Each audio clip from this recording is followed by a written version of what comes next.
बच्चों अब हमने combination reaction and decomposition reaction के बारे में सब कुछ पढ़ लिया है। अब हम अगले टाइप की तरफ बढ़ते हैं जिसका नाम है हमारा डिस्प्लेसमेंट रिएक्शन। ठीक है, डिस्प्लेसमेंट रिएक्शन क्या होता है जरा वो पढ़ते हैं। डिस्प्लेसमेंट रिएक्शन पढ़ने से पहले भाई मैं आपको एक चीज़ बताना चाहता हूँ जिसे बोलते हैं रिएक्टिविटी सीरीज। इसको एक और नाम से भी जाना जाता है जिसे बोलते हैं बच्चे एक्टिविटी सीरीज। आप कुछ भी बोल सकते हो, रिएक्टिविटी सीरीज भी बोल सकते हो, एक्टिविटी सीरीज भी बोल सकते हो। ये मैं क्यों बताऊंगा, क्योंकि ये अभी यहाँ पर यूज़ होगा डिस्प्लेसमेंट रिएक्शन में, तीसरे टाइप में हमारे यूज़ होगा। सबसे पहले एक्टिविटी सीरीज है क्या, ये सबसे पहले आपको एक चीज़ बता दूं, ये हमारे मेटल्स को या एलिमेंट्स को कंपेयर करने के लिए एक सीरीज है। जो भी सीरीज में ऊपर आता है वो ज़्यादा रिएक्टिव है, जो भी सीरीज में नीचे आता है वो कम रिएक्टिव है। मैं आपको समझाता हूँ। जैसे पोटेशियम है, मैंने उसके सिंबल भी लिख रखे हैं। पोटेशियम के बाद सोडियम है, सोडियम पोटेशियम के नीचे आ रहा है ना, इसका मतलब हमारा जो सोडियम है वो पोटेशियम से कम पावरफुल है। सेम वही कैल्शियम, कैल्शियम सोडियम के नीचे है और पोटेशियम के भी नीचे है, इसका मतलब कैल्शियम इन दोनों से ही कम पावरफुल है। तो जो मेटल या जो सब्सटेंस जितना नीचे आएगा ना वो उतना ही कम पावरफुल है। ये हमें कौन बताता है, ये हमारे एक्टिविटी सीरीज के अंदर बताते हैं हमको। ठीक है, इसके अंदर कौन कौन सब्सटेंस है, एक तो है potassium, sodium, calcium, magnesium, aluminium, zinc, iron, tin, lead, hydrogen, copper, mercury, silver, gold. ठीक है, ये सब हमारे सब्सटेंस है। और मैंने नीचे की तरफ एरो बना के क्या लिख रखा है, डिक्रीजिंग केमिकल रिएक्टिविटी, कि केमिकल रिएक्टिविटी जैसे जैसे नीचे जाएगा कम होती जाएगी। जो जितना एलिमेंट नीचे होगा वो उतना ही कम रिएक्टिव होगा, जो जितना ऊपर होगा वो उतना ही ज़्यादा रिएक्टिव होगा। ठीक है, आपको ये चीज़ तो समझ में आ गई होगी कि एक्टिविटी सीरीज क्या है। अब इसको यहाँ पर यूज़ करेंगे, तो यूज़ करने से पहले आपको सबसे पहले डिस्प्लेसमेंट रिएक्शन के बारे में समझते हैं कि डिस्प्लेसमेंट रिएक्शन क्या होती है। तो कोई पूछेगा आपसे डिस्प्लेसमेंट रिएक्शन क्या होती है, तो आप क्या बोलोगे, ऐसी रिएक्शन जिसमें एक एलिमेंट दूसरे की जगह ले लेता है, दूसरे का स्थान ले लेता है, उसे क्या बोलते हैं, डिस्प्लेसमेंट रिएक्शन। डिस्प्लेस कर दिया, डिस्प्लेसमेंट रिएक्शन कहाँ से वर्ड आया है, डिस्प्लेसमेंट, डिस्प्लेस करने से वर्ड आया है। ठीक है, एक बार डेफिनेशन में भी यही लिखा हुआ है, एक बार पढ़ लीजिए। Those reaction in which one element takes the place of another element, एक एलिमेंट दूसरे एलिमेंट की जगह ले ले, टेक्स द प्लेस, याद रखना, तो उसे क्या कहते हैं, डिस्प्लेसमेंट रिएक्शन। ये हमारी बहुत सिंपल वर्ड्स में डेफिनेशन है, आप इसको पेपर में लिखिए बिंदास, कोई प्रॉब्लम नहीं है। ठीक है, एग्जाम्पल समझते हैं तब आपको और क्लियर होगा। जैसे कॉपर सल्फेट है और हमने उसको जिंक एक मेटल के साथ रिएक्ट कराया, तो जिंक कॉपर की जगह ले ले, कॉपर की जगह लेने के मतलब कॉपर की जगह जिंक आ जाए। जैसे जिंक कॉपर की जगह आ गया तो ZnSO4 बन जाएगा ना, तो ZnSO4 बन गया और साथ में कॉपर अलग हो गया, कॉपर अलग हो गया तो वो अलग दिखेगा। ठीक है, अब ये होता कैसे है, ये होता इससे है। यहाँ पर कैसे होता है देखिए, समझिए। एक्टिविटी सीरीज के अकॉर्डिंग क्या होगा, जो मेटल, जो भी एलिमेंट दूसरे एलिमेंट से, अब जैसे यहाँ पर हम किन दोनों को कंपेयर करेंगे, यहाँ पर हम इन दोनों को कंपेयर करेंगे, एक तो यहाँ कॉपर है और दूसरा यहाँ जिंक है। ये जो मेटल है जो कि बाहर है अभी, ये इस वाले मेटल से या इस वाले एलिमेंट से अगर ज्यादा रिएक्टिव होगा तो उसकी जगह ले लेगा। अब आप रिएक्टिविटी सीरीज में देखिए, देखिए जिंक कहीं यहां पर पड़ता है हमारा, है ना, जिंक कहीं यहां पर है और दूसरा हमारा मेटल क्या है, कॉपर, कॉपर कहीं यहां पर है। तो जिंक जो है वो कॉपर के बहुत ऊपर आ रहा है, इसका मतलब जिंक जो है वो हमारा कॉपर से ज्यादा रिएक्टिव है। अगर जिंक कॉपर से ज्यादा रिएक्टिव है तो वो उसकी जगह ले सकता है, तो उसने उसकी जगह ले ली तो जिंक सल्फेट बन गया और जो कॉपर था वो अलग हो गया। ठीक है, तो आप ऐसे कर लेंगे, आप ऐसे रिएक्शन दिया होगा आपको, ये दोनों चीज नहीं दिया होगा, आप तुरंत 1 मिनट में लिख सकते हो। बस आपको ये देखना है, आपको बस ये रिएक्टिविटी सीरीज याद होनी चाहिए। अगर ये रिएक्टिविटी सीरीज आपको लाइन से याद है तो आप तुरंत बता दोगे कि इसको डिस्प्लेस कर देगा और आप तुरंत प्रोडक्ट के बारे में बता दोगे, है ना, बहुत ही ईजी चीज है। अच्छा, इस रिएक्शन के बारे में खास बात क्या है जो कि आपको याद रखनी है, ये इंपॉर्टेंट रिएक्शन है। कॉपर सल्फेट जो होता है ना, कॉपर सल्फेट हमारा ब्लू कलर का सॉल्यूशन होता है। इसका मतलब क्या है, हमारा ऐसे सॉल्यूशन होता है, ये कैसा, अगर ब्लू कलर का दिखेगा तो आप समझ जाना ये किसकी बात कर रहा है, कॉपर सल्फेट की बात कर रहा है। कॉपर सल्फेट एक्वा सॉल्यूशन है, ब्लू कलर का सॉल्यूशन होता है। ठीक है, जिंक के साथ रिएक्ट कराया, जिंक के साथ रिएक्ट कैसे करता है, मतलब ये रिएक्शन में तो थ्योरेटिकली तो हमको समझ में आ गई, बट इसको प्रैक्टिकली कैसे समझेंगे। प्रैक्टिकली देखिए, ऐसे समझिए, हम लेंगे कॉपर सल्फेट ब्लू कलर का सॉल्यूशन, दूसरा सब्सटेंस लेंगे हम जिंक की स्ट्रिप, जिंक की एक पट्टी।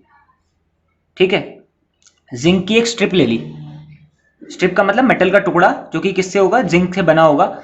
इसको हम क्या करेंगे, इसके अंदर डुबो देंगे, इसको हम क्या करेंगे, इसके अंदर डुबो दिया। डुबो देने का मतलब है इसके साथ रिएक्ट करा दिया।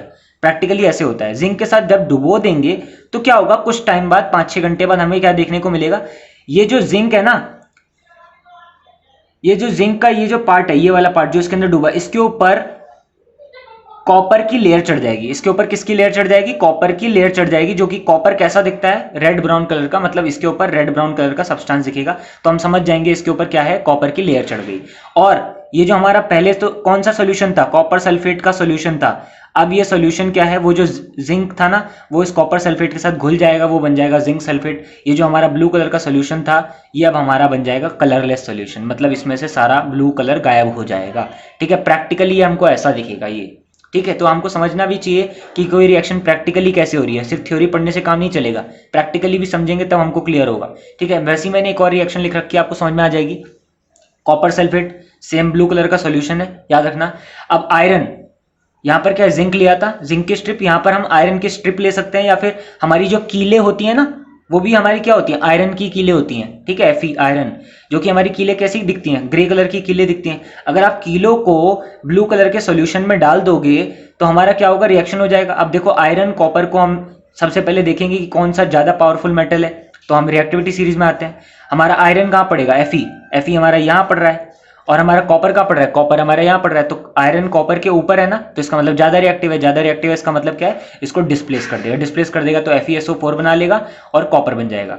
ठीक है, ये बात हमको याद रखनी है। अच्छा, इस रिएक्शन के बारे में खास बात क्या है, इसको प्रैक्टिकली कैसे इमेजिन करना है वो मैंने यहाँ लिख दिया है, आपको समझ में आ जाएगा जैसे मैंने यहाँ समझाया था। देखिए क्या है, when a piece of iron metal, यानी आयरन नेल, हमारी आयरन की कीले हैं, अगर उसको कॉपर सल्फेट सोल्यूशन के अंदर डुबो दें तो जो ग्रीनिश कलर है ना वो आ जाएगा कॉपर फेरस सल्फेट का। मतलब ये जो है फेरस सल्फेट जो इसके अंदर सॉल्यूशन बनेगा ना वो कैसे कलर का हो जाएगा, ग्रीनिश कलर का हो जाएगा, ग्रीन कलर का सॉल्यूशन हो जाएगा। ये था कैसा कलर का, ब्लू कलर का सॉल्यूशन, आयरन में डुबोने के बाद वो कैसा हो जाएगा, ग्रीन कलर का सॉल्यूशन बन जाएगा। और कॉपर के ऊपर जो लेयर चढ़ जाएगी, कॉपर की लेयर कैसी चढ़ जाएगी, वो रेड ब्राउन कलर की चढ़ जाएगी, जैसे यहाँ पर जिंक स्ट्रिप में चढ़ी थी। ठीक है, ये याद रखना है। तो हमारी कीले कैसी हो जाएंगी, हमारी कीले रेड ब्राउन कलर की, ब्राउन कलर की कीले हो जाएंगी इसमें डालने के बाद। ठीक है, तो ये बात हमको याद रखनी है इस तभी ये हमारी एक इंपॉर्टेंट रिएक्शन कहलाएगी। ठीक है, डिस्प्लेसमेंट रिएक्शन में ये दोनों रिएक्शन याद होनी चाहिए। मैंने यहाँ पर 4 रिएक्शन लिख रखी हैं, आपको 4 में से ये 3 ऊपर की याद होनी चाहिए, क्योंकि इन तीनों पे काफी सवाल आते हैं। ठीक है, मैंने इसलिए जानबूझ के तीनों लिख रखी हैं। एक और रिएक्शन क्या है, AgNO3, ये आपको पता होना चाहिए, क्या बोलते हैं इसको, सिल्वर नाइट्रेट। सिल्वर नाइट्रेट होता है, Ag फॉर सिल्वर और NO3 मतलब नाइट्रेट। सिल्वर नाइट्रेट का सोल्यूशन कैसा होता है, ये हमारा कलरलेस सोल्यूशन होता है, इसको हमने कॉपर के साथ रिएक्ट कराया। ठीक है, तो यहाँ पर अब हमारे सिंपल सब्सटेंस कौन से हैं जिनको हमें चेक करना है कि कौन सा पावरफुल है कौन सा नहीं। एक तो है कॉपर और दूसरा है सिल्वर। तो कॉपर हमारा कहीं यहाँ पड़ता है और सिल्वर कहीं हमारा यहाँ पड़ता है। देखिए, तो इन दोनों में पावरफुल कौन है, साफ साफ दिख रहा है कॉपर ज्यादा पावरफुल है, क्योंकि कॉपर सिल्वर में कॉपर ऊपर आ रहा है। तो क्या होगा, कॉपर सिल्वर को डिस्प्लेस कर देगा, कॉपर सिल्वर को डिस्प्लेस कर देगा, तो CuNO3 whole twice copper nitrate बन जाएगा। ठीक है, कॉपर नाइट्रेट बन गया और साथ में सिल्वर बन गया। कॉपर नाइट्रेट का सोल्यूशन भी याद रखना कैसा होता है, ब्लू कलर का सोल्यूशन होता है। तो अभी तक हमने 2 सोल्यूशन पढ़ लिए जो कि ब्लू कलर के होते हैं, एक तो कॉपर सल्फेट का सोल्यूशन और एक कॉपर नाइट्रेट का सोल्यूशन। ठीक है, तो वो कुछ ना कुछ ऐसा बता देगा जिससे आप पहचान जाओगे कि वो कॉपर सल्फेट का सोल्यूशन है या कॉपर नाइट्रेट का सोल्यूशन है। तो आपको चिंता करने की जरूरत नहीं है कि हम कैसे याद रखेंगे कॉपर सल्फेट का ब्लू कलर की सोल्यूशन की बात कर रहा है कॉपर नाइट्रेट की। बस आपको एक बात याद रखनी है, वो क्वेश्चन में पहले से ही मेंशन कर देगा कि वो किसकी बात कर रहा है, वो सिल्वर नाइट्रेट की बात कर देगा, वो ऐसा कुछ बता देगा। ठीक है, तो ये रिएक्शन हमें याद रखनी है। और साथ में एक और चीज क्या बन जाता है, सिल्वर। तो यहाँ पर कॉपर ने सिल्वर को डिस्प्लेस कर दिया, इसीलिए हमारी कैसी है, डिस्प्लेसमेंट रिएक्शन है। ठीक है, एक और एग्जांपल ले रखा है मैंने, आयरन HCl के साथ रिएक्ट कर जाएगा। आयरन, अब यहाँ पर 2 सब्सटेंस कौन से जिनको हमको देखना है रिलेटिव स्ट्रेंथ, वो है आयरन और हाइड्रोजन। तो आयरन हमारा कहीं यहाँ पड़ता है और हाइड्रोजन कहीं यहाँ पड़ता है। आयरन ज्यादा पावरफुल है हाइड्रोजन से, इसीलिए रिएक्ट कर जाएगा और डिस्प्लेस कर देगा, तो हमारा FeCl2 आयरन क्लोराइड बन जाएगा। ठीक है, याद रखना, और हमारा हाइड्रोजन गैस बन जाएगा। तो ये बात हमको याद रखनी है, ये भी हमारी कैसी रिएक्शन है, डिस्प्लेसमेंट रिएक्शन है। बट आपको ये 3 ऊपर के एग्जांपल याद रखने हैं। तो कोई पेपर में आपसे पूछे ना तो वो मोस्टली इन्हीं से पूछेगा, या आपको एग्जांपल लिखने को बोले तो आप ये एग्जांपल लिख सकते हो। ठीक है, आपको रिएक्टिविटी सीरीज पूरी की पूरी याद होनी चाहिए, तभी आप ऐसे क्वेश्चंस को कर पाओगे। एक बात आप याद रखो। ठीक है, मैंने कुछ और एग्जाम्पल भी ले रखे हैं। देखिए, बहुत सिंपल से एग्जाम्पल है, आपको समझ में आ जाएंगे। Na+H2O, हमारा यहाँ पर सोडियम और हाइड्रोजन के साथ रिएक्ट कर रहा है, H2O के साथ रिएक्ट कर रहा है, तो सोडियम और हाइड्रोजन को कंपेयर करेंगे। सोडियम काफी ऊपर आता है, तो सोडियम हाइड्रोजन की जगह ले लेगा, तो NaOH बन गया और H2 बन गया। ठीक है, ये भी हमारी कैसी है, डिस्प्लेसमेंट रिएक्शन है। सेम काम यहाँ हो रहा है, कॉपर ऑक्साइड और मैग्नीशियम है, मैग्नीशियम कॉपर की जगह ले लेगा, क्योंकि मैग्नीशियम ज्यादा रिएक्टिव है, ज्यादा ऊपर आता है एक्टिविटी सीरीज में। तो हमारा क्या बन जाएगा, मैग्नीशियम ऑक्साइड बन गया और कॉपर बन गया। सेम रिएक्शन यहाँ हो रही है, इसमें भी क्या है Fe2O3 Al के साथ रिएक्ट कर रहा है। Al Fe की जगह ले लेगा क्योंकि ये ज़्यादा रिएक्टिव होता है अगर आप रिएक्टिविटी सीरीज में देखेंगे, और Al2O3 बन जाएगा और Fe बन जाएगा। ठीक है, तो ये सारे एग्जाम्पल मैंने आपको डिस्प्लेसमेंट रिएक्शन को बताने के लिए समझाए थे। अब हम समझते हैं डबल डिस्प्लेसमेंट रिएक्शन, अगर आपको डिस्प्लेसमेंट रिएक्शन पूरा ढंग से समझ में आ गया हो। डिस्प्लेसमेंट रिएक्शन में क्या है, एक सब्सटेंस दूसरे सब्सटेंस को डिस्प्लेस कर रहा है। डबल डिस्प्लेसमेंट नाम से पता लग रहा है दो सब्सटेंस एक दूसरे को डिस्प्लेस कर रहे हैं। डबल डिस्प्लेसमेंट वर्ड कहां से आया, दो सब्सटेंस से आया है, दो सब्सटेंस एक दूसरे को डिस्प्लेस कर रहे हैं। ठीक है, अच्छा ये होगा। इससे पहले मैं आपको एक चीज बताना चाहता हूं जो कि हमें पता होना चाहिए। सबसे पहले एक जरा बात बताते हैं, आयंस, इसके बारे में हमको पता है, 9th क्लास में सीखा था। आयंस क्या होता है भाई, एटम पे अगर कोई चार्ज आ जाता है तो उसे क्या बोलते हैं, आयन बोलते हैं, है ना। चार्ज हमारा कैसे भी टाइप का हो सकता है, या तो पॉजिटिव हो सकता है या तो नेगेटिव हो सकता है। तो आपको आयन 9th क्लास में ये तो सिखाया था कि एटम पे अगर कोई चार्ज आ जाए तो उसे बोलेंगे आयन। जैसे सोडियम है, सोडियम पे प्लस चार्ज आ गया तो ये भी मैं क्या बोलूंगा, एटम थोड़ा ना, ये बोलूंगा आयन है। जैसे क्लोरीन है, क्लोरीन पे माइनस चार्ज आ गया तो ये हमारा क्या है, ये भी हमारा क्या, एक आयन है। Mg पे +2 चार्ज आ गया, ये भी हमारा क्या, आयन है।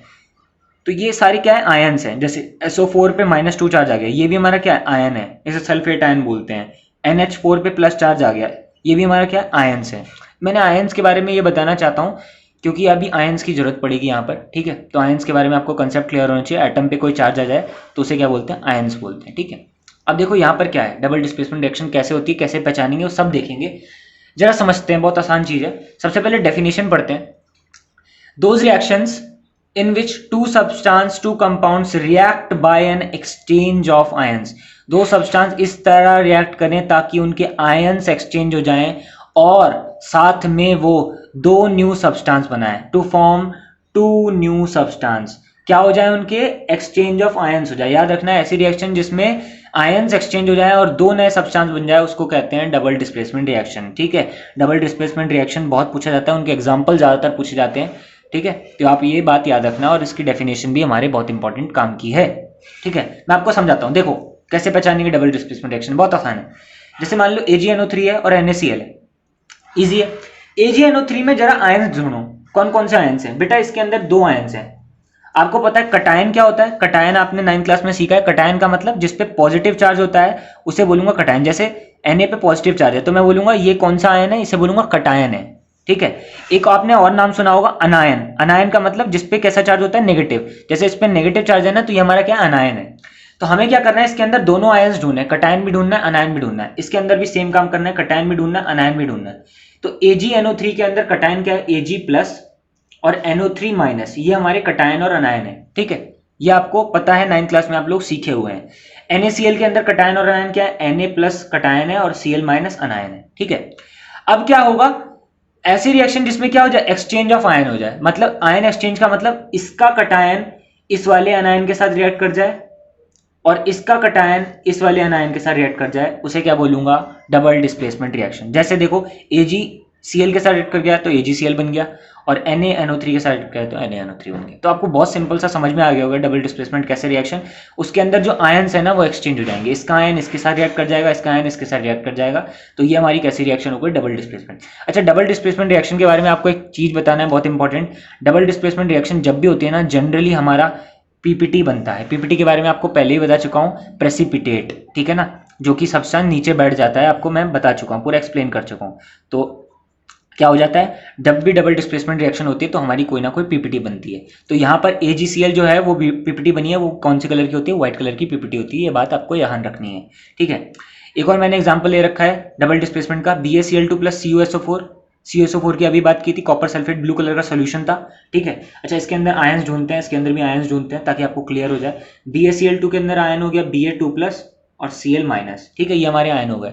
इसके अंदर आयन ढूंढते हैं, एक हो गया Cu+ और एक हो गया SO4 2-, Cu+2 होगा। ठीक है, अब इसका कटायन इसके अनायन के साथ रिएक्ट कर जाए, इसका कटायन इसके अनायन के साथ रिएक्ट कर जाए तो BaSO4 बन जाएगा, जो कि बन गया, और CuCl2 बन जाएगा, वो भी बन गया, है ना। और BaSO4 कौन सी PPT बनाता है, व्हाइट कलर की PPT बनाता है। ये भी आपको बात याद रखनी है। तो कभी आपसे पूछे ना डबल डिस्प्लेसमेंट, तो आपको ये रिएक्शंस ना याद होनी चाहिए। एक ये भी याद कर लो, एक ये भी याद कर लो। मैंने ना वही रिएक्शन लिखता हूँ जो कि आपके पेपर में पूछी जाती है, तो आप ना वो रिएक्शन पे थोड़ा फोकस किया करो। ठीक है, जरा और एग्जांपल देखते हैं इसके। और एग्जाम्पल क्या है, 2 एग्जाम्पल और दे रखे हैं मैंने, इंपॉर्टेंट है, खासकर ये इंपॉर्टेंट बहुत एग्जाम्पल है क्योंकि ये एनसीईआरटी में भी दे रखा है और ये पेपर में भी पूछा जाता है। ठीक है, वो जो ऊपर 2 मैंने करवाया वो भी इंपॉर्टेंट है और एक तीसरा ये भी इंपॉर्टेंट है। अच्छा, मैंने यहाँ पर एक एग्जाम्पल और लिख रखा है आपके एक्सप्लेनेशन के लिए। कॉपर सल्फेट है और H2S मतलब हाइड्रोजन सल्फाइड है। हाइड्रोजन सल्फाइड एक गैस होती है। कॉपर सल्फेट के अंदर हमारे कौन कौन से आयन होते हैं, CO2+ और SO4 2-, ये हमारे आयन्स हो गए। और इसके अंदर कौन कौन से आयन होते हैं, इसके अंदर हमारे आयन्स होते हैं H+ और S2-। अब क्या है, ये इसके साथ रिएक्ट कर जाएगा और ये इसके साथ रिएक्ट कर जाएगा, तो आपका CuS बन गया कॉपर सल्फाइड, जो कि हमारी ब्लैक कलर की पीपीटी होती है। मैंने बताया था पीपीटी के बहुत सारे कलर होते हैं। और हमारा H2SO4 बन गया, सल्फ्यूरिक एसिड बन जाता है। ठीक है, ये तो आपको समझ में आ गया होगा डबल डिस्प्लेसमेंट रिएक्शन कैसे है। एक और एग्जाम्पल सुपर इंपॉर्टेंट हमारे लिए, सुपर इंपॉर्टेंट, ठीक है, याद रखना है। PbNO3 होल ट्वाइस, क्या बोलते हैं इसको, लेड नाइट्रेट, बताया था। इसको हमने किसके साथ रिएक्ट कराया, पोटेशियम आयोडाइड के साथ रिएक्ट कराया। Ki बोले तो पोटेशियम आयोडाइड। तो इसके अंदर हमारे आयंस क्या हैं, एक तो हमारा कटायन हो गया Pb2+ और अनायन हो गया NO3-। ये हमारे 2 कटायन और अनायन हो गए। इसके अंदर कटायन और अनायन क्या है, K+ और अनायन क्या है, I-। ठीक है, अब इसका कटायन इसके अनायन के साथ रिएक्ट कर जाएगा तो PbI2 बना लेगा, जिसे क्या बोलते हैं, लेड आयोडाइड बोलते हैं, याद रखना है, लेड आयोडाइड। और क्या बना लेगा, KNO3 पोटेशियम नाइट्रेट बना लेगा। लेड आयोडाइड के बारे में खास बात क्या है, ये कैसी पीपीटी है, येलो कलर की पीपीटी है, ये बात याद रखनी है। तो कभी बोले कि एक ऐसी डबल डिस्प्लेसमेंट रिएक्शन लिखो जिसके अंदर येलो कलर की पीपीटी बनती है, तो आप सीधा इस रिएक्शन को लिख देंगे। ठीक है, पेपर में ये सवाल आया हुआ है। ठीक है, आपको डबल डिस्प्लेसमेंट रिएक्शन बहुत अच्छे से समझ में आ गई होगी। अब हम अगले रिएक्शन की तरफ बढ़ते हैं, अगले टाइप ऑफ रिएक्शन जिसे बोलते हैं रेडॉक्स रिएक्शन। क्या बोलते हैं भैया, रेडॉक्स रिएक्शन, याद रखना। रेडॉक्स वर्ड कहाँ से आया है, रेडॉक्स वर्ड 2 जगह से आया है। एक तो री वर्ड आया है रिडक्शन से, री वर्ड कहाँ से आया, रिडक्शन से। रेड वर्ड रिडक्शन से आया और OX वर्ड आया है ऑक्सीडेशन से। कहाँ से आया है, ऑक्सीडेशन। तो रेडॉक्स वर्ड 2 वर्ड से आया, एक तो रिडक्शन और ऑक्सीडेशन। तो सबसे पहले रिडक्शन और ऑक्सीडेशन का मतलब समझेंगे, तब हमें रेडॉक्स रिएक्शन के बारे में समझ में आ जाएगा। तो सबसे पहले ऑक्सीडेशन का मतलब समझते हैं। ऑक्सीडेशन के मैंने 2 डेफिनेशन लिख रखी हैं, आपको भी दोनों याद होनी चाहिए। ठीक है, और रिडक्शन की भी मैंने सेम 2 डेफिनेशन लिख रखी हैं, आपको दोनों याद होनी चाहिए। तो ऑक्सीडेशन क्या होता है, ऑक्सीडेशन मतलब ऐसी रिएक्शन जिसके अंदर ऑक्सीजन ऐड हो जाए, the addition of oxygen to a substance. किसी सब्सटेंस में ऑक्सीजन अगर ऐड हो गया तो बोलूंगा क्या हो गया, ऑक्सीडेशन रिएक्शन हो गई। सिंपल सी भाषा में हम समझ जाएंगे, ऐसा कोई सब्सटेंस में अगर ऑक्सीजन ऐड हो गया तो बोल दूंगा क्या हो गया, ऑक्सीडेशन हो गया। या फिर ऑक्सीडेशन को ऐसे और कैसे बोला जाता है, किसी सब्सटेंस से हाइड्रोजन निकल गया, द रिमूवल ऑफ हाइड्रोजन। यहां पर क्या था, एडिशन ऑफ ऑक्सीजन, यहां पर क्या है, रिमूवल ऑफ हाइड्रोजन। किसी सब्सटेंस से हाइड्रोजन अगर निकल भी गया ना, तो भी उसको क्या बोलूंगा, ऑक्सीडेशन बोलूंगा। ये दोनों बातें हमें ऑक्सीडेशन के लिए याद रखनी है, या तो ऑक्सीजन ऐड हो जाए या तो हाइड्रोजन निकल जाए, तो क्या है, ऑक्सीडेशन हो गया। अब आते हैं अपने रिडक्शन पे। रिडक्शन इससे सेम उल्टा, यहां पर ऑक्सीजन ऐड हो रहा था, हाइड्रोजन निकल रहा था, यहां पर हाइड्रोजन ऐड हो रहा है या और ऑक्सीजन निकल रहा है। ठीक है, the addition of hydrogen to a substance is called reduction. किसी रिएक्शन में हाइड्रोजन ऐड हो जाए तो रिडक्शन बोलूंगा, या फिर किसी रिएक्शन में ऑक्सीजन निकल जाए तो उसे रिडक्शन बोलूंगा। ठीक है, तो ये दोनों बातें ऑक्सीडेशन रिएक्शन के बारे में याद होनी चाहिए, ऑक्सीडेशन के लिए और रिडक्शन के लिए, दोनों के लिए याद होनी चाहिए। ठीक है, अच्छा, मैंने यहाँ पर 2 वर्ड और लिख रखे हैं जो कि बहुत इंपॉर्टेंट है हमारे लिए, जिसका नाम है ऑक्सीडाइजिंग एजेंट और रिड्यूसिंग एजेंट। क्या क्या बोलते हैं, ऑक्सीडाइजिंग एजेंट और रिड्यूसिंग एजेंट। अच्छा, एजेंट का मतलब क्या होता है, एजेंट का मतलब कोई भी ऐसा पर्सन या कोई भी ऐसी चीज जो कि हमारी हेल्प करती है किसी भी सब्सटेंस को, किसी भी चीज को करने में, उसे क्या बोलते हैं, एजेंट, है ना। यही तो हमें मतलब पता है एजेंट का। ऑक्सीडाइजिंग एजेंट क्या होता है, ऑक्सीडाइजिंग वर्ड यहां से समझ में आ रहा है, ऑक्सीडेशन, एजेंट का मतलब कोई हेल्प करने वाला, तो ऐसा मतलब निकलेगा ना, कोई ऐसा सब्सटेंस जो ऑक्सीजन ऐड करने में हेल्प करता हो उसे बोलते हैं ऑक्सीडाइजिंग एजेंट, वही मतलब है। The substance which gives oxygen for addition, जो ऑक्सीजन देता है ऑक्सीडेशन करने के लिए, ऐसे सब्सटेंस को क्या बोलते हैं, ऑक्सीडाइजिंग एजेंट। जब हम रिएक्शन लिखेंगे ना तो आपको पहचानने का तरीका भी बताऊंगा, ऑक्सीडाइजिंग एजेंट कैसे पहचानते हैं। या फिर ऑक्सीडेशन की डेफिनेशन एक ये भी थी ना, हाइड्रोजन निकल जाए, तो ऐसा सब्सटेंस जो कि हाइड्रोजन निकालने में हेल्प करता है, जो कि हाइड्रोजन निकालने में हेल्प करता है, विच रिमूव्स हाइड्रोजन, उसे भी क्या बोलते हैं, ऑक्सीडाइजिंग एजेंट बोलते हैं। तो 2 डेफिनेशन इन दोनों के हिसाब से मैंने ऑक्सीडाइजिंग एजेंट की बताई है। और रिड्यूसिंग एजेंट की भी 2 डेफिनेशन है, या तो हाइड्रोजन देने में हेल्प करे, which gives hydrogen, which gives hydrogen, reduction करने के लिए हाइड्रोजन देने में हेल्प करे, या फिर ऑक्सीजन निकालने में हेल्प करे, उसे भी क्या बोलते हैं, रिड्यूसिंग एजेंट बोलते हैं। ठीक है, ये बात हमको चारों याद रखनी है। ऑक्सीडेशन क्या होता है, रिडक्शन क्या होता है, ऑक्सीडाइजिंग एजेंट क्या होता है, रिड्यूसिंग एजेंट क्या होता है। ठीक है, जब हम एग्जाम्पल करेंगे ना तो आपको अच्छे से क्लियर कर दूंगा कि ये चीजें क्या हैं। अभी आप डेफिनेशन जरूर याद रखना भाई। ठीक है, और कोई भी ऐसी रिएक्शन जिसमें ऑक्सीडेशन और रिडक्शन एक साथ हो, साइमल्टेनियसली हो, उस रिएक्शन को क्या बोलता हूँ, रेडॉक्स रिएक्शन बोला जाता है। तो वो मैंने लिख रखा है, in any reaction oxidation and reduction occur simultaneously, एक साथ हो तो उसे क्या बोला जाता है, रेडॉक्स रिएक्शन बोला जाता है। ठीक है, तो ये बात आपको याद रखनी है। ठीक है, मैं एग्जाम्पल लेता हूँ आपको क्लियर करने के लिए। जैसे मैंने एक एग्जाम्पल लिया है, ये देखिए मैंने कुछ एग्जाम्पल ले रखे हैं। पहला एग्जाम्पल देखो, यहाँ पर क्या है, एक तो मैंने लिया CuO कॉपर ऑक्साइड, दूसरा हाइड्रोजन के साथ रेड कराया, हीट दी और क्या क्या बन गया, कॉपर और H2O बन गया। जरा चेक करते हैं रेडॉक्स रिएक्शन है या नहीं है, और अगर है तो ऑक्सीडाइजिंग एजेंट क्या है और रिड्यूसिंग एजेंट क्या है, इन दोनों पे सब पे बात करते हैं। सबसे पहले देखो ऑक्सीडाइजिंग एजेंट रिड्यूसिंग एजेंट देखने से पहले कि ऑक्सीडेशन और रिडक्शन हो रहा है या नहीं है, ऑक्सीडेशन और रिडक्शन हो रहा है या नहीं है। ठीक है, ऑक्सीडेशन कैसे चेक करते हैं, ऑक्सीडेशन की दो डेफिनेशन, या तो ऑक्सीजन ऐड हो जाए या तो हाइड्रोजन निकल जाए। जरा चेक करते हैं, कॉपर ऑक्साइड है, कॉपर ऑक्साइड से देखो कॉपर बन गया, कॉपर ऑक्साइड से ऑक्सीजन निकल गया, ऑक्सीजन निकल गया, अभी हमने पढ़ा था ऑक्सीजन निकल गया तो उसे क्या बोलते हैं, ऑक्सीजन निकल गया तो उसे बोलते हैं रिडक्शन। रिडक्शन की दूसरी डेफिनेशन पढ़ी थी ना, the substance which removes oxygen. ठीक है, हमने डेफिनेशन पढ़ी थी ना, the removal of oxygen, oxygen अगर निकल जाए तो उसे क्या बोलूंगा, रिडक्शन। ठीक है, तो यहां पर क्या हो रहा है हमारा, यहाँ पर हमारा हो रहा है रिडक्शन। याद रखना, आप ऐसे लिख सकते हो ताकि आप अपनी पहचान में रखो, पेपर में लिख दोगे तो कोई गलती नहीं होगी। और H2O से क्या बन गया, H2O बन गया, क्या क्या साफ साफ दिख रहा है, H2 से H2O बन गया, इसका मतलब ऑक्सीजन ऐड हो गया। अगर भाई ऑक्सीजन ऐड हो गया तो इसे क्या बोलूंगा, ऑक्सीडेशन हो रहा है। क्या हो रहा है, ऑक्सीडेशन। तो रिएक्शन में आपको ऐसे एरो करके चेक कर सकते हो कि ऑक्सीडेशन हो रहा है या नहीं हो रहा है। यहाँ पर ऑक्सीडेशन हो रहा है क्योंकि ऑक्सीजन ऐड हो गया, यहाँ ऑक्सीजन निकल रहा है तो ये क्या है, हमारा रिडक्शन हो गया। और ऑक्सीडेशन और रिडक्शन एक ही साथ हो रहा है रिएक्शन में, तो ये हमारी क्या है, रेडॉक्स रिएक्शन है। तो मैं बोलूंगा कि रेडॉक्स रिएक्शन की कैटेगरी में आ गई। ठीक है, तो रेडॉक्स रिएक्शन आप पहचानना सीख जाओ ऐसे कि ऑक्सीडेशन और रिडक्शन हो रहा है या नहीं हो रहा है। ठीक है, तो आप एक तो चीज पहचानना सीख गए कि ऑक्सीडेशन रिडक्शन हो रहा है। अब जरा बात करते हैं ऑक्सीडाइजिंग एजेंट पे और रिड्यूसिंग एजेंट पे। ऑक्सीडाइजिंग एजेंट यहाँ पर क्या है और रिड्यूसिंग एजेंट यहाँ पर क्या है, इन दोनों पे बात करते हैं। ऑक्सीडाइजिंग एजेंट के बारे में हमने डेफिनेशन ये पढ़ी थी, ऐसा सब्सटेंस जो ऑक्सीजन देने में हेल्प करता है या ऐसा सब्सटेंस जो हाइड्रोजन निकालने में हेल्प करता है उसे कहते हैं ऑक्सीडाइजिंग एजेंट। और रिड्यूसिंग एजेंट में हमने पढ़ा था ऐसा सब्सटेंस जो हाइड्रोजन देने में हेल्प करता है और या ऑक्सीजन निकालने में हेल्प करता है उसे कहते हैं ऑक्सीडाइजिंग एजेंट। ठीक है, अब देखो मैं आपको ट्रिक बता रहा हूँ, आप उससे करोगे उससे भी हो जाएगा। मैं आपको क्या बता रहा हूँ, मैं आपको यहाँ पर ट्रिक बता रहा हूँ, ये है हमारी एक सुपर ट्रिक। ट्रिक क्या है, ट्रिक ये है ऑक्सीडाइजिंग एजेंट और रिड्यूसिंग एजेंट बताने की कि भाई जो सब्सटेंस रिड्यूस हो रहा है, जिस सब्सटेंस का रिडक्शन हो रहा है, सबसे पहले याद रखना ऑक्सीडाइजिंग एजेंट और रिड्यूसिंग एजेंट हमेशा रिएक्टेंट्स में से बताया जाता है। रिएक्टेंट्स किस में बताया जाता है, रिएक्टेंट्स। बताया था ना आपको रिएक्टेंट्स के बारे में, जो लेफ्ट साइड में लिखे होते हैं वो रिएक्टेंट्स और जो राइट साइड में होता है वो प्रोडक्ट। तो हमेशा याद रखना ऑक्सीडाइजिंग एजेंट और रिड्यूसिंग एजेंट हमेशा रिएक्टेंट से बताया जाता है, कभी भी प्रोडक्ट से नहीं बताया जाता है। ठीक है, मतलब ये दोनों कभी भी ऑक्सीडाइजिंग एजेंट और रिड्यूसिंग एजेंट नहीं हो सकते हैं, इन दोनों में से कोई ऑक्सीडाइजिंग एजेंट होगा, रिड्यूसिंग एजेंट होगा, ये बात हमको याद रखनी है।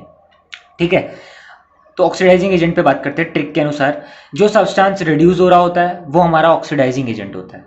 यहाँ पर रिड्यूस कौन हो रहा है, किसका रिडक्शन हो रहा है, इसका रिडक्शन हो रहा है क्योंकि इसमें से ऑक्सीजन निकला था, तो ये हमारा रिडक्शन हो रहा है ना, तो ये हमारा ऑक्सीडाइजिंग एजेंट है। जिसका रिडक्शन होता है वो ऑक्सीडाइजिंग एजेंट, उल्टा है, जो रिड्यूस वो ऑक्सीडाइजिंग एजेंट, जो ऑक्सीडाइज वो रिड्यूसिंग एजेंट। जब इसका रिडक्शन हो रहा है इसका मतलब ये हमारा ऑक्सीडाइजिंग एजेंट हो गया, यानी कॉपर ऑक्साइड हमारा क्या हो गया, ऑक्सीडाइजिंग एजेंट हो गया। जिसका रिडक्शन होता है, यहां पर आप याद रख लो, जिसको आप हिंदी में भी लिख सकते हो ऐसे करके, जिसका रिडक्शन होता है, ये आप अपने लिए समझा रहे हो, ठीक है ना, ये किसी को समझाना नहीं है, आप डायरेक्ट लिखोगे। और रिड्यूसिंग एजेंट बिल्कुल इसका उल्टा, जिसका ऑक्सीडेशन होता है, जिसका ऑक्सीडेशन होता है, ये आप अपने लिए नोट्स बना रहे हो, ठीक है ना, तो ये आपको पता होना चाहिए। अगर आप ऐसे लिख भी दोगे तो कोई किसी का कुछ गलत नहीं कर दोगे, है ना। तो किसका ऑक्सीडेशन हो रहा है, इसका ऑक्सीडेशन हो रहा है H2 से H2O बनाना, तो ये हमारा क्या हो गया, रिड्यूसिंग एजेंट हो गया, ठीक है। अगर डेफिनेशन के अकॉर्डिंग चलें तो वैसे भी आ जाएगा। डेफिनेशन के अकॉर्डिंग क्या था, ऐसा सब्सटेंस जो ऑक्सीजन देने में हेल्प करता है। देखो कॉपर ऑक्साइड है, कॉपर ऑक्साइड से कॉपर बन गया। अब ये जो सब्सटेंस था, है ना, ये जो सब्सटेंस था ये हमारा रिड्यूसिंग एजेंट है। कैसे रिड्यूसिंग एजेंट है, इसने क्या किया, कैसे रिड्यूस किया, इसने एक्चुअली में देखो बहुत सिंपल है, समझ में आ जाएगा आपको। ये हमारा क्या है H2, ये हमारा रिड्यूसिंग एजेंट मैंने लिखा ना, डेफिनेशन के अकॉर्डिंग समझ में आ जाएगा आपको क्या है, H2 है। ये रिड्यूसिंग एजेंट कैसे है, रिड्यूसिंग एजेंट ऐसे है भाई, इसने क्या किया, इसने क्या बोलते हैं, इसका ऑक्सीजन ले लिया, इसका ऑक्सीजन निकाल लिया, तभी तो H2O बनाया। इसका ऑक्सीजन नहीं निकाला होता तो H2 से H2O कैसे बनाता, ठीक है ना। तो इसका ऑक्सीजन निकाल लिया, इस चीज ने इसका ऑक्सीजन निकाल लिया, तो इसने ऑक्सीजन निकाल लिया, रिमूवल ऑफ ऑक्सीजन, तो ये क्या बन गया, रिड्यूसिंग एजेंट। रिड्यूसिंग एजेंट यही तो पढ़ा था हमने, जो सब्सटेंस दूसरे सब्सटेंस का ऑक्सीजन निकाल ले या हाइड्रोजन ऐड कर दे, वो क्या होता है, रिड्यूसिंग एजेंट। तो इसने इसका ऑक्सीजन निकाल लिया, इसलिए ये क्या है, रिड्यूसिंग एजेंट है ना। सेम चीज समझ में आ गया। और ये ऑक्सीडाइजिंग एजेंट क्या है, कैसे है, इसने क्या बोलते हैं, हाइड्रोजन को ऑक्सीजन सप्लाई कर दिया। देखो भाई HCOO था, यहाँ पर CO बन गया, इसका मतलब इसका ऑक्सीजन गायब हो गया, और गायब होकर गया इसके पास ना, मतलब इसने अपना ऑक्सीजन सप्लाई कर दिया इसको। अब भाई ये ऑक्सीजन निकाल रहा है, अगर ये ऑक्सीजन दे रहा है किसी चीज को, तो ये क्या बन गया, ऑक्सीडाइजिंग एजेंट। ऑक्सीडाइजिंग एजेंट की डेफिनेशन यही तो पढ़ी थी हमने, कि वो सब्सटेंस जो कि ऑक्सीजन देने में हेल्प करता है। तो इसने अपना ऑक्सीजन दे दिया, इस वजह से ऑक्सीडाइजिंग एजेंट। इसने इससे ऑक्सीजन निकाल लिया, तो इस वजह से ये रिड्यूसिंग एजेंट, ठीक है। तो आप डेफिनेशन के अकॉर्डिंग काम कर लो या फिर ट्रिक के अकॉर्डिंग काम कर लो, आपको ज़्यादा दिमाग लगाने की जरूरत नहीं पड़ेगी और आपका काम भी हो जाएगा। तो मैं तो ट्रिक से काम करता हूँ, तो आपको क्लियर हो जाएगा चीज़ें, वरना आप डेफिनेशन से काम कर लो, है ना। अब देखो क्या है, ये हमारी रिएक्शन जरा पहचानते हैं कि ये रेडॉक्स रिएक्शन है या नहीं। H2S है और यहाँ S है, यहाँ से साफ साफ पता लग रहा है कि H2S से क्या हो गया, S बन गया, इसका मतलब हाइड्रोजन निकल गया। हाइड्रोजन निकल गया तो उसे क्या बोलूंगा, हाइड्रोजन निकल गया, तो ये हमारा क्या है, ऑक्सीडेशन, क्योंकि ऑक्सीडेशन हमने पढ़ा था ना, हाइड्रोजन, रिमूवल ऑफ हाइड्रोजन या फिर एडिशन ऑफ ऑक्सीजन। और यहाँ पर क्या है, यहाँ से ये बन रहा है, यहाँ पर क्या है, हाइड्रोजन आ गया, हाइड्रोजन आ गया, तो ये क्या है, रिडक्शन, एडिशन ऑफ हाइड्रोजन, है ना। तो ऑक्सीडेशन और रिडक्शन एक साथ हो रहा है, तो ये हमारी क्या हो गई, रेडॉक्स रिएक्शन तो हो गई। ये भी हमारी क्या है, रेडॉक्स रिएक्शन है, ठीक है। ये बात तो हमें समझ में आ गई, है ना। अब जरा ऑक्सीडाइजिंग एजेंट और रिड्यूसिंग एजेंट के बारे में बात कर लेते हैं। तो आप लोग यहाँ पर वीडियो पॉज करके बता सकते हो रिड्यूसिंग एजेंट और ऑक्सीडाइजिंग एजेंट क्या है, ठीक है। मैं लिख देता हूँ रिड्यूसिंग एजेंट और ऑक्सीडाइजिंग एजेंट क्या है। तो भाई जो सब्सटेंस जिसका रिडक्शन होता है, किसका रिडक्शन हो रहा है, इसका रिडक्शन हो रहा है, तो ये हमारा क्या है, ये हमारा ऑक्सीडाइजिंग एजेंट है। तो ये हमारा Cl2 ऑक्सीडाइजिंग एजेंट है। और रिड्यूसिंग एजेंट क्या है, जिसका ऑक्सीडेशन होता है, ये हमारा क्या हो गया, रिड्यूसिंग एजेंट है। सिंपल सी बात, खत्म, है ना। जरा इनमें बात करते हैं जल्दी से। अब देखो अगला रिएक्शन क्या है, अगला रिएक्शन ये है हमारा, zinc oxide plus carbon heat किया तो जिंक और कार्बन मोनोऑक्साइड बन गया, ठीक है। जिंक ऑक्साइड से जिंक बन गया, मतलब ऑक्सीजन गायब हो गया, तो ये हमारा क्या है, रिडक्शन है। और यहाँ पर क्या है, कार्बन से कार्बन मोनोऑक्साइड बन गया, ऑक्सीजन आ गया, तो ये हमारा क्या, ऑक्सीडेशन है। रिडक्शन और ऑक्सीडेशन साथ में हो रहा है, तो ये हमारा क्या है, रेडॉक्स रिएक्शन है, ठीक है। ये हमारी रेडॉक्स रिएक्शन है, बहुत सिंपल सा। और अगर मैं इसमें पूछूं ऑक्सीडाइजिंग एजेंट और रिड्यूसिंग एजेंट क्या है, तो भाई सिंपल सी बात है, इसका रिडक्शन हो रहा है, तो ये हमारा ऑक्सीडाइजिंग एजेंट हो गया। तो ऑक्सीडाइजिंग एजेंट हो गया जिंक ऑक्साइड, और जिसका ऑक्सीडेशन हो रहा है यानी कार्बन, तो ये हमारा क्या हो गया, रिड्यूसिंग एजेंट हो गया। सिंपल सी बात। अब जैसे अगली रिएक्शन है, मैग्नीज ऑक्साइड है MnO2, ये HCl के साथ रिएक्ट कर रहा है, तो आपका ये बन गया। अब मैग्नीज ऑक्साइड से MnCl2 बन रहा है, तो यहाँ पर क्या ऑक्सीजन गायब हो गया, तो रिडक्शन है। और यहाँ HCl से Cl2 बन रहा है, तो यह क्या, हाइड्रोजन गायब हो गया, तो ये हमारा क्या, ऑक्सीडेशन है ना। और अगर मैं बोलूँ यहाँ पर ऑक्सीडाइजिंग एजेंट क्या है, तो ऑक्सीडाइजिंग एजेंट जिसका रिडक्शन हो रहा होता है, जिसका रिडक्शन मतलब MnO2, और रिड्यूसिंग एजेंट जिसका ऑक्सीडेशन हो रहा होता है यानी HCl। तो ये बात आपको अब क्लियर होने लग गई होगी कि ऑक्सीडाइजिंग एजेंट और रिड्यूसिंग एजेंट क्या है, ठीक है। एक लास्ट एग्जांपल देखते हैं। एग्जांपल लास्ट क्या है भाई, देखो कॉपर है। जरा मैं पहले पहचानता हूँ कि ये क्या रेडॉक्स रिएक्शन है या नहीं, जरा बात करते हैं। कॉपर ऑक्सीजन के साथ रिएक्ट कर रहा है, तो कॉपर ऑक्साइड बन गया। यहाँ पर क्या, कॉपर से ऑक्सीजन आ गया, तो सिर्फ ऑक्सीडेशन तो समझ में आ रहा है ना। कॉपर से कॉपर ऑक्साइड बन गया, ऑक्सीडेशन हो रहा है, पर रिडक्शन कहीं नहीं हो रहा, है ना, क्योंकि कहीं पर भी या तो हाइड्रोजन रिमूव नहीं हो रहा, तो ऐसा कुछ तो हो नहीं रहा, तो ये हमारी क्या है, रेडॉक्स रिएक्शन नहीं है, तो आप पहचान लेंगे रेडॉक्स रिएक्शन नहीं है, याद रखना, ठीक है। अच्छा, मैंने रिएक्शन क्यों लिख रखी है? मैंने रिएक्शन इसलिए रखी है क्योंकि यहाँ पर एक इंपॉर्टेंट चीज़ है। Cu क्या होता है? आपका कॉपर होता है। जब कॉपर ऑक्सीजन के साथ रिएक्ट करता है तो कॉपर ऑक्साइड बनाता है। कॉपर ऑक्साइड जो बनाता है ना, ये याद रखना कैसा कलर का होता है? कॉपर ऑक्साइड आपका ब्लैक कलर का होता है। ये इसलिए रिएक्शन बताई थी ताकि आप एक चीज़ याद रखो, कॉपर ऑक्साइड कैसा कलर का होता है? ब्लैक कलर का। जैसे आपको पता है कॉपर के वायर होते हैं, कॉपर के वायर को अगर मैं जला दूंगा ना, जलाने का मतलब ऑक्सीजन के साथ रिएक्ट कराना होता है, अगर उसके साथ जला दूंगा ना तो कॉपर ऑक्साइड कभी कभी तार हमारा ब्लैक कलर का हो जाता है। वो तार ब्लैक कलर का हो जाता है, उसके ऊपर कौन सी कोटिंग आ जाती है? तो आप याद रखेंगे उसके ऊपर कौन सी कोटिंग आ जाती है? कॉपर ऑक्साइड की कोटिंग आ जाती है, ठीक है। अच्छा, मैं बात करूँ ये हमारी क्या रेडॉक्स रिएक्शन है? तो ये तो रेडॉक्स रिएक्शन है क्योंकि भाई देखो इससे ये बन गया, यहाँ पर क्या हो गया? रिडक्शन हो गया क्योंकि ऑक्सीजन चला गया, और यहाँ पर हाइड्रोजन में ऑक्सीजन आ गया, तो ये हमारा क्या है? ऑक्सीडेशन आ गया। ये तो हमारी रेडॉक्स रिएक्शन है, ठीक है।